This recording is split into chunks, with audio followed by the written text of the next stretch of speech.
Good day, guys. This is Miss Ru from Mathematics Hub. I welcome you to this lesson.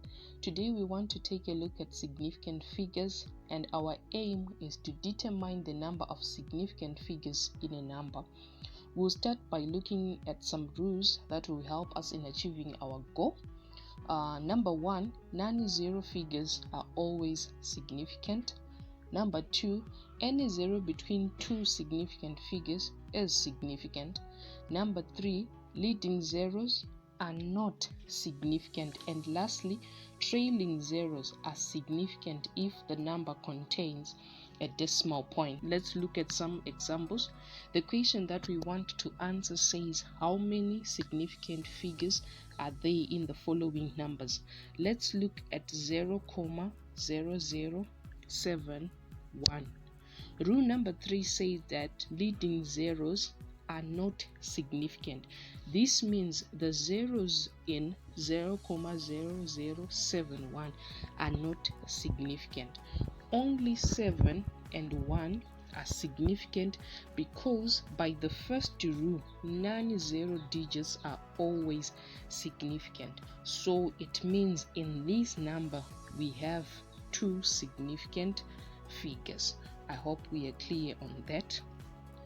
Now let's move on to part B. We are having 700. Note that the zeros in this case are trailing zeros, and we said trailing zeros are only significant if the number contains a decimal point.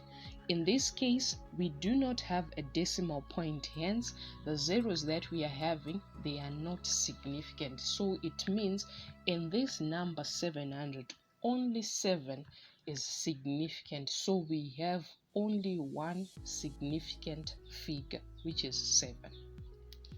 In part C, we have 2345.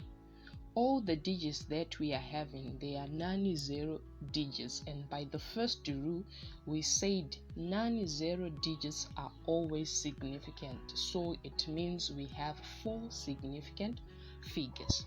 And if we move to part D, we have that 0 that is between 3 and 6, and rule number 2, it said any 0 between two significant figures is significant. So it means in this case we are considering the 0 to be a significant figure. That is why we are saying in this number 23,067 we have 5 significant figures. And then lastly we have 100.00. The last rule, it said trailing zeros are only significant if the number contains a decimal point. And in this number 100.00 we have a decimal point, so it means the trailing zeros, they are significant. That is why we are saying we have 5 significant figures. We are considering the 4 zeros and also the 1. So in 100.00 we have 5 significant figures.